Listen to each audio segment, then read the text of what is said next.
Look closely at the front of your home. Bolted to the wood or painted on the brick, there is a small sequence of digits. We treat these numbers as a fundamental law of the universe, assuming they are as natural as the weather. But those digits are not a natural occurrence.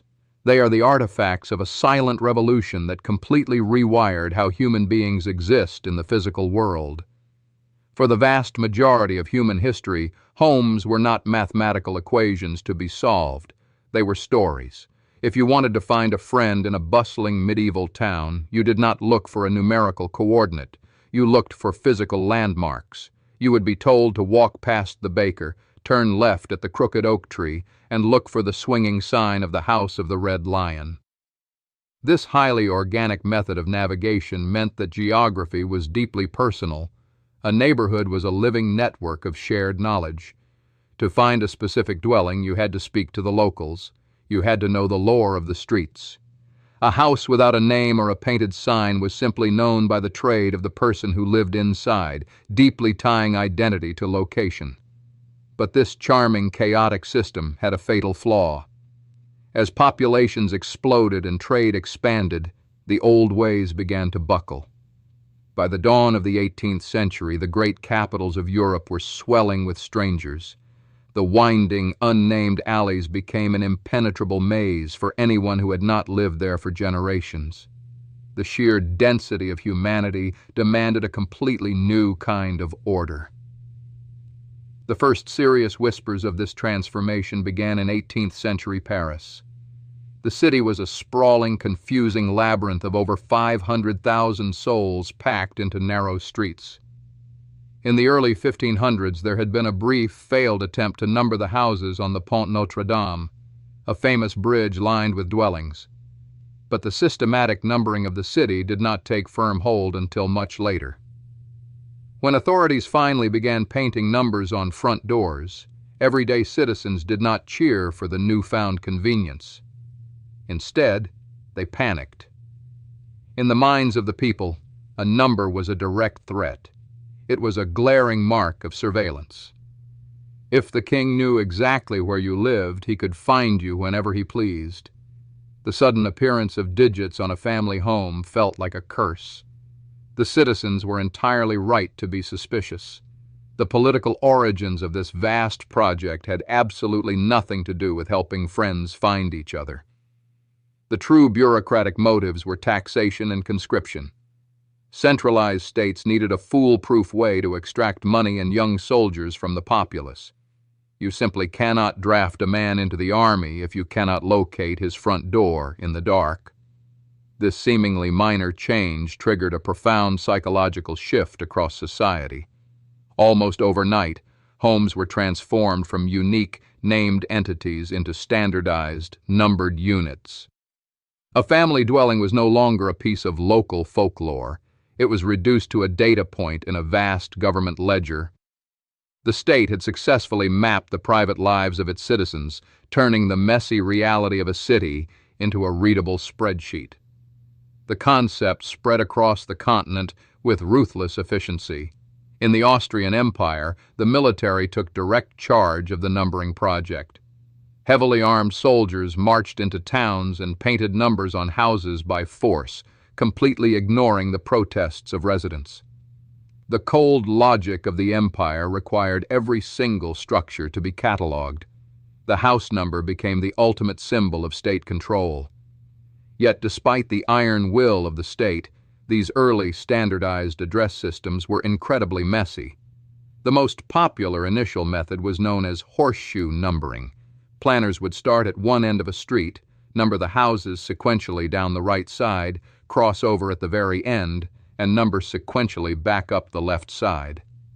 It seemed logical on paper, but in reality it was a disaster.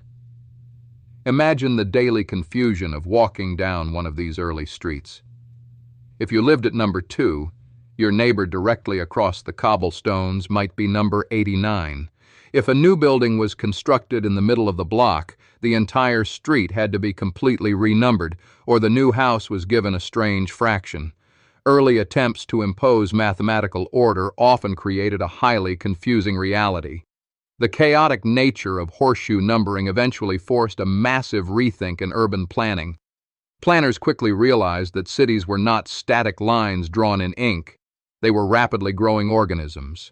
They desperately needed a system that could expand infinitely without requiring a complete reset every time a carpenter built a new structure. They needed a mathematical system based entirely on distance, blocks, and strict orientation. The ultimate solution to this puzzle found its greatest expression across the Atlantic Ocean.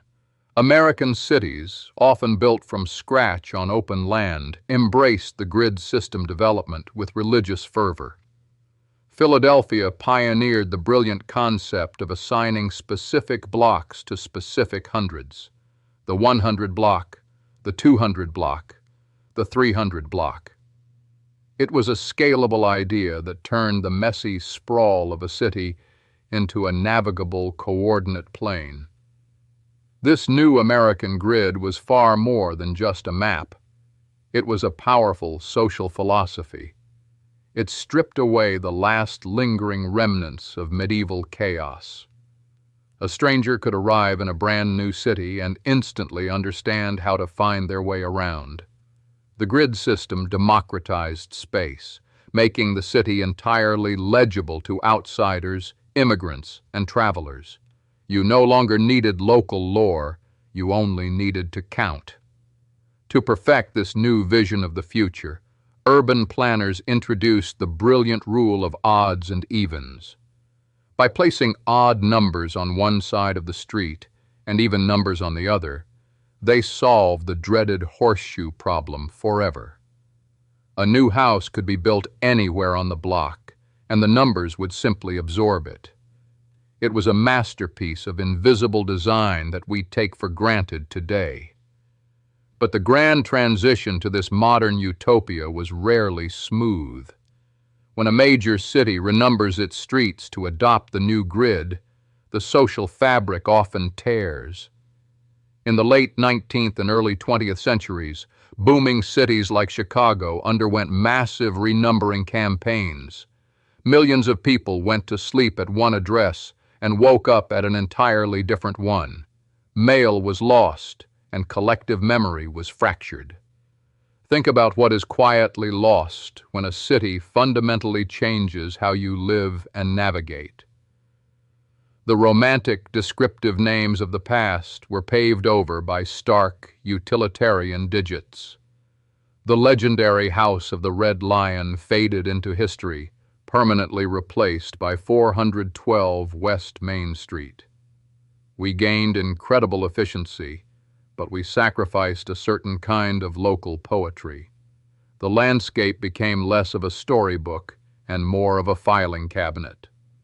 Despite the lost romance of the old world, the necessity of the numbers was soon cemented by a new force: the rise of the modern postal service. As global literacy rates soared and the volume of mail exploded, governments realized that efficient delivery was the lifeblood of a modern economy. The postman became the friendly enforcer of the numbering system. If you wanted to participate in the wider world, you needed a number. This strict postal requirement locked the numbering system into place permanently across the globe. The numbers on our doors became our primary connection to the global network. They dictate exactly where our packages arrive, where the ambulance goes in a terrifying emergency, and how the government verifies our existence. Your simple house number is the heavy anchor that ties your physical body to the vast bureaucratic systems of modern society.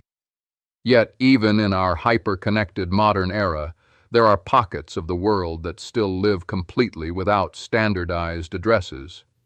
Millions of people in rural areas, developing nations, and informal settlements navigate without numbers. For these vulnerable populations, the lack of a house number often means total invisibility. It means being cut off from banking, emergency services, and basic legal recognition. The number has become a vital key to citizenship. Our deep reliance on this 18th century invention has only grown stronger in the digital age.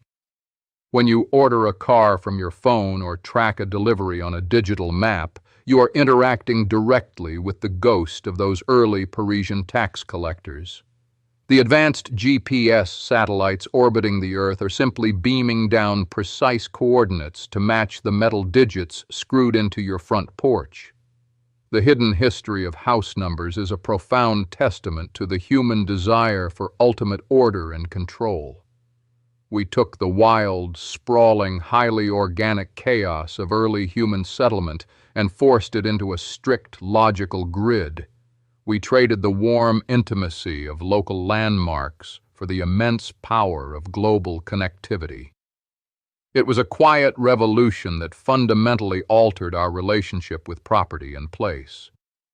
So the very next time you walk up the steps to your front door, take a brief moment to look at those simple digits. They are not just a helpful guide for the local mail carrier. They are a profound, world-shaping historical artifact. They are the heavy mark of empires, the brilliant tools of urban planners, and the silent code that connects your private sanctuary to the rest of the human race.